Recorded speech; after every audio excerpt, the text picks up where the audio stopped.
Hello po, sino may gusto ng putong balanghoy?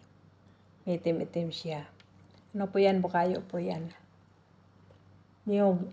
Kasi yung kinayod na niyog, nagsangag ako kasi tinappings ko sa aking kalamay-hati. Ayan na.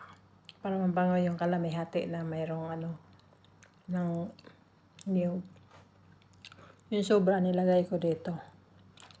Kaya ganyan. Ang sarap niya. Kasi mabango. Alam niyo yung niyog na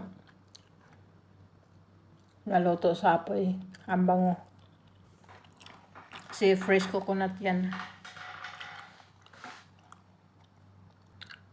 Ang sarap niya. Tapos itong isang makulit na to. Gusto rin kumain ng puto. Ay! Huwag ka